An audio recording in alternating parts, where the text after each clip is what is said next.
प्रधानमंत्री नरेंद्र मोदी रविवार को मेघालय के दौरे पर पहुंचे। वो शिलोंग में उत्तर पूर्व परिषद नॉर्थ ईस्टर्न काउंसिल की स्वर्ण जयंती समारोह में शामिल हुए और 50 वर्षों में पूर्वोत्तर क्षेत्र के विकास में एनईसी के योगदान को उल्लेखित करने वाला स्मारक ग्रंथ गोल्डन फुटप्रिंट्स जारी किया।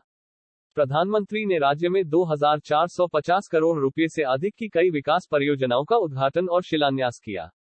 इस मौके पर उन्होंने बिना नाम लिए चीन को कड़ा संदेश दिया। आपको बता दें कि लद्दाख से लेकर अरुणाचल प्रदेश तक चीन के साथ भारत की 3500 किलोमीटर लंबी सीमा लगती है। ड्रैगन बॉर्डर पर भारत के विकास कार्यों का विरोध करता रहा है और समय समय पर उसकी बौखलाहट सामने आती है। प्रधानमंत्री नरेंद्र मोदी ने शिलोंग में कहा कि भारत अपनी सीमाओं का विकास डंके की चोट पर करेगा और उसे इससे कोई ताकत नहीं रोक सकती।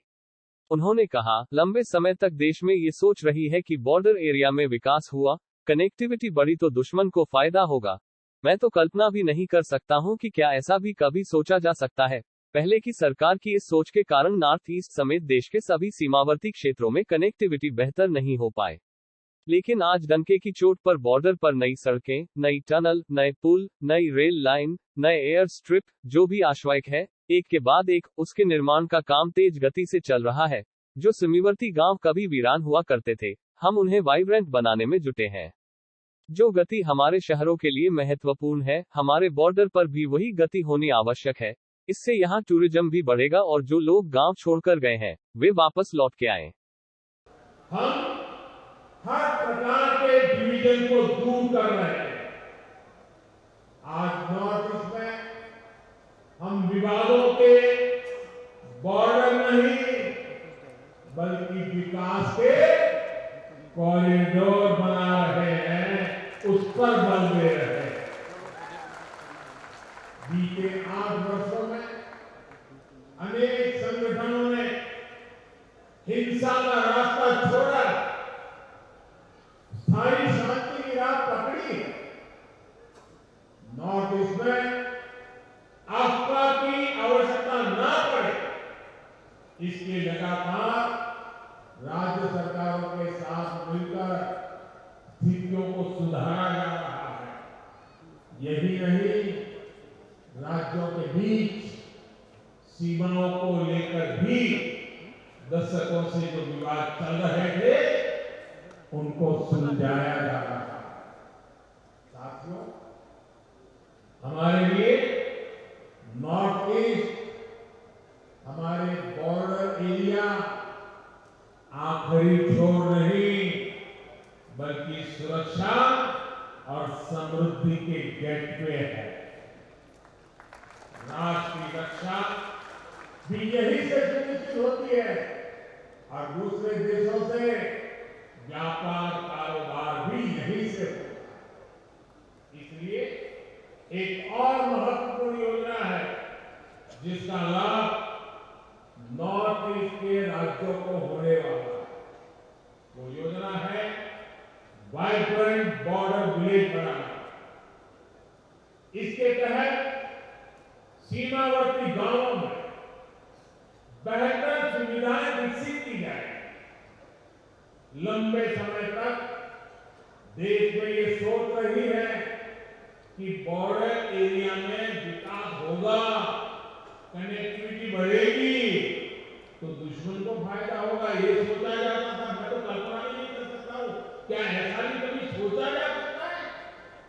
पहले की सरकार की सोच के कारण नॉर्थ ईस्ट समेत देश के सभी सीमावर्ती क्षेत्रों में कनेक्टिविटी बेहतर नहीं हो पाई। लेकिन आज डंके की चोट पर बॉर्डर पर नई सड़कें, नई टनल, नए पुल, नई रेल लाइन, नए एयरस्ट्रिप, जो भी आवश्यक है, एक के बाद एक उसके निर्माण का काम तेज गति से चल रहा है। जो सीमावर्ती गांव कभी वीरान हुआ करते थे, हम उन्हें वाइब्रेंट बनाने में जुटे।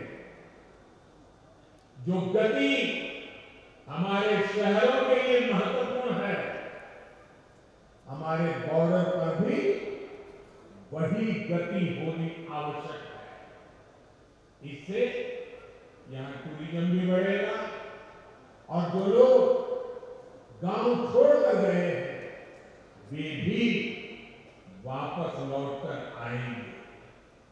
साथियों, पिछले साल मुझे वेटिकन सिटी जाने का अवसर मिला, जहां मेरी मुलाकात हिज होलीनेस द पोप से हुई। मैंने उन्हें भारत आने का न्योता भी दिया। इस मुलाकात ने मेरे मन पर गहरा प्रभाव छोड़ा। हम दोनों ने उन चुनौतियों पर चर्चा की जिनसे आज पूरी मानवता जूझ रही है। एकता और समरसता की भावना से कैसे सबका कल्याण हो सकता है, इस पर एकजुट प्रयासों के लिए सहमति बनी। इसी भाव को हमें सशक्त करना है। साथियों, शांति और विकास की राजनीति का सबसे अधिक लाभ हमारे जनजातीय समाज को हुआ। आदिवासी समाज की परंपरा, भाषा, भूषा, संस्कृति को बनाए रखते हुए आदिवासी क्षेत्रों का विकास सरकार की प्राथमिकता है। इसलिए बांस की कटाई पर जो प्रतिबंध था उसे हमने हटा दिया। इससे बांस से जुड़े आदिवासी उत्पादों के निर्माण को बल मिला।